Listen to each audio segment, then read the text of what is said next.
a nurse like Francesca is working, you don't have to worry about your patients. You know your patients and their families are getting excellent care. And that's the dream of every CNO. I would love to have 400 Francescas because she's so excellent. Francesca is just incredibly enthusiastic. She's always got a lot of energy. She's always got a lot of life in her. Whenever we go down to the ICU, Frankie is always there to make sure that everything that we need to be done is done. She is friendly, she is trustworthy, and she's a team player. She's just, really in tune with her patients, and she wants to take the time to make sure that they're feeling good, they're comfortable, feel safe. When you see her dealing with them, you know that that's how it should be done. I've seen her cry, I've seen her hug patients or family members. She takes a lot of time explaining whatever disease process or event that has happened, and then putting all the options out there, but in a way where the family doesn't feel like we're pushing them one way or the other. Having the compassion to sit with them and allow them to have the time to voice their concerns and different things like that. To go that extra yard with them. It's important to take the time and let people know from a very basic human-to-human connection what's going on with someone that they love very much. Oftentimes I find certain medical professionals run in the room and just throw a bunch of words at people, and if you're not in the medical profession, you don't know what some of these terms mean. And I think my biggest goal is to try to explain very complex diagnostic tests and procedures and equipment without using one term of jargon, which is really hard. We meet with a lot of families in the ICU when they're to the point where they're making some end-of-life plan of care decisions.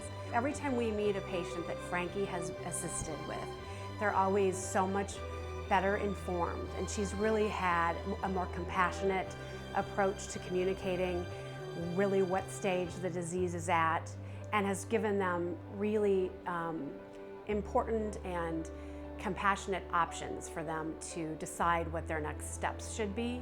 TM was an older gentleman that came to us very, very sick, a lot of comorbidities, and he ended up having a cardiac arrest.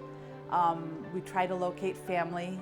The closest relative was a daughter who lived in Texas. She was coming into a situation where she hadn't seen her father in a long time, and all of a sudden she had to make some very big decisions for him. Frankie spent a lot of time just going through the steps of grieving with her.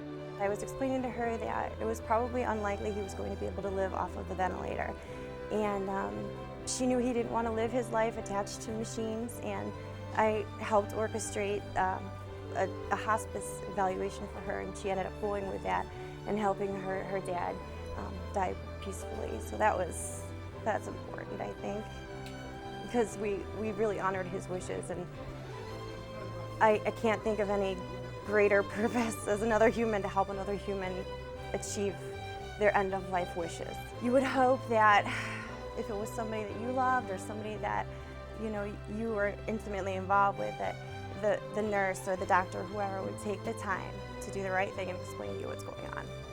Healing is such a broad concept, but to look at that and encounter with every person as an opportunity to bring some sense of healing into their life, whether that's emotional healing, a physical healing, which is so important, emotional, spiritual healing, but all these elements of healing. And that's something that I see in Frankie that I value so very much. You can't be compassionate if you don't care from the heart. And that's what I think Francesca does. She cares from the heart.